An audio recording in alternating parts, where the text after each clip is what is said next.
Let's talk about every single Lallemand yeast that we have access to and what beers I would use them for. Now, before we super dive in, I've done this before on Fermentis. Go ahead and check that video out wherever it is. And we also have done a video on specifically what one we would use for IPAs and all the different kinds of IPAs, all the IPA yeasts they have. But in this video, I'm just gonna take a more generalized approach. If you're making a beer and you need to find a yeast, watch this video and then hopefully this helps. First of all, the OG Lallemand yeast, the one that we all know from way back in the day, are Nottingham and Windsor. Nottingham and Windsor have been around for forever, and back in the day when USO5 and Nottingham were kind of a battle for top two yeasts that were dry forever ago, I think a lot of people end up using both of those. Nottingham, as I explained in the IPA video somewhere, is actually a great IPA yeast for not over sharpening your beer. It will overall make your beer relatively clear. It's good for West Coast IPAs. It's good for New England IPAs. It has a softer approach than something like a true American style yeast because it's not an American style yeast. It's a British style yeast. But for a British style yeast, it is a lot cleaner than a lot of the malt forward big ester producing yeasts. So I love using Nottingham for anything that I like to perceive as bright, but still be full and malt showing. That's going to be a lot of variations of IPAs. That is going to be your porters where you don't want them to feel super heavy. It's also great in red ales and a lot of those mid-range malt forward beers where you don't want the flavor to completely weigh down the beer. Very similar in my mind, where I put these in my brain space is going to be Windsor. Windsor, compared to Nottingham, however, will throw some esters. And so if you want to start building some more of those big malts, pseudo-sweet flavors, or a little bit of extra whoosh to your beer flavor, take the exact same products you'd be putting Nottingham in and use Windsor. Windsor can also fake like a Scottish ale or an Irish ale too, just because it is ester producing. But overall, I don't use Windsor in a wide range of beers because it kind of throws some yeast flavors that I think are very much meant for certain styles and very much not meant for other styles. So between those two, I think Nottingham is more universal, and I can use Nottingham pretty much wherever. Windsor I'm pretty much just using in strict English style beers or English themed beers. Going away from the two OG classic yeasts that you probably see everywhere, let's go into some of the other strains that I have mentioned using for IPAs before. First of all, let's go with the London yeast. The London yeast can be great in IPAs, but it's also just a great flavor producing yeast overall. It gives you some esterification, it gives you some brightness, but it's not very clear in which direction it does that. I think in terms of base flavor, London is one of my favorite Lallemand yeasts. The only problem with London is it is going to get a little bit sleepy, especially if you're trying to make higher alcohol beers. So this London one, if you are making a high alcohol beer, might be great to start it off, but you might have to consider co-pitching or adding a higher alcohol tolerant, just stronger finisher to the end of a higher alcohol beer. In lower alcohol beers, it's one of my favorite flavor producing yeasts. It really leans into some malt flavors, but it doesn't lean heavily into either ester producing or just overall malt sweetness one way or the other. Overall, it is lower attenuating, so you should expect some sweeter beers unless you change your mash schedule or add a simple sugar to make sure that your beer dries out. So just keep that in mind when building a malt recipe around using this yeast. But in terms of overall flavor, it is one of my favorite. And again, can be used in IPAs, can be used in all those mid-range flavored beers. The Verdant IPA is ester producing, but also produces flavors that are going to be more bright and tropical. It is low flocculating, so it's going to relatively leave some haze in your beer. It's not going to do a lot to clear up beer. And it does good with a broad range of malts. Overall, I wouldn't use this for any super neutral beers, so I wouldn't be using this in like a cream ale or anything like that. But it can do surprisingly well if you want a little bit of extra fruitiness to, like, let's say a porter or something like that, or a red. It is made specifically for the haze craze, hazy, juicy style IPAs, and it's actually one of my favorite yeasts for doing that. New England IPA, similar to Verdant, but in my mind, it's just a worse performer. I honestly don't use this for very much, and if you do use it, you can expect it to do about half the biotransformation that something like Verdant would do, and overall, it just doesn't produce as much, and in my experience, I haven't made very many great beers with it. That said, because it doesn't throw quite as much fruitiness as something like the Verdant, you can get away with using it for a little bit more. For example, if you wanted to use this for a slightly fruity red, it might be a really good option. And again, it can be used for what its name is, doing a New England style IPA. It's just not my favorite for doing that. I prefer to do something like the Nottingham or the London or the Verdant for IPA over this pretty much in all scenarios.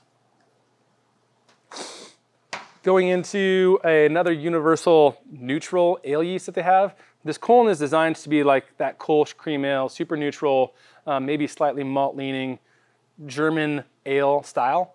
It is very, very neutral, and by German ale, the esters that it throws are just slightly malt leaning, but unless you're fermenting it super warm or putting it under some sort of stress, it's really not going to be noticeable. It's good for making lager-esque ales. It also can get up to a relatively high alcohol tolerance and still clear up, so you can make some very clear beers with it if you want to, but overall you can use it pretty universally. I would say neutral ales, cream ales, pseudo lagers, and anything that you want to throw like a porter or a stout where you really want those roast coffee notes to come through rather than any sort of yeast flavor. This is a really good option. If I were to make a drier feeling, let's say 6-7% stout, this actually might be one of my favorite options. It's going into true lager. So they have this Diamond Lager strain, which is a very good overall lager yeast. This is very versatile and can ferment at a relatively broad range of temperatures without throwing too many esters. So even if you're getting into lagering and you want to try a lager, but you don't have a true 52-degree temperature chamber that you can control your lager at, this is a good one to try out. It also performs well with regular lager intentions, so if you can temperature control, it does well. It is German themed, and so it is going to be slightly malt leaning. It's not going to be that bright, crisp American lager that you might expect, but there's other ways that you can get around that, such as picking your lager grains and hops appropriately, and making sure you do a long lagering time to crisp and brighten it up in conditioning stage. Now, one that I don't have right in front of me is the BRY97. That's your classic 1056 Chico Ale strain. It's supposed to be that universal, good for everything kind of strain. A lot of people will use that one for IPAs, pale ales. They use it for porters, stouts, pretty much everything, the American style. And while that one is good for everything, and it's one of the more universal yeasts, it's not my favorite way to select flavors because that one has a tendency, from my experience, to over brighten, and unless you can control your environment, control your flavors with your malt and everything else right, and can ferment below 68, I don't like it at all flavor-wise when it's fermented too warm. BRY97 isn't my favorite yeast to use, but it is very universal and is a very good, healthy yeast that you can put in pretty much whatever. It's just not what I would do. And because you're watching this, you want to do exactly what I would do. Now let's go into some of the funkier ones. We've talked about most of the relatively neutral, fairly universal ones. So let's go a little bit funkier from there. And I'm going to start with the Voss Kweik yeast. If you want to learn more about Kweik yeast, we actually recently released a video where I talked about how to treat Kweik yeasts and a little bit about what they do. This yeast is good for pale ales, wheat beers, pretty much anything that you want a natural tangerine fruitiness to, especially if you can ferment this on the warm side but not overly warm. I like this at like 85, 90 degrees.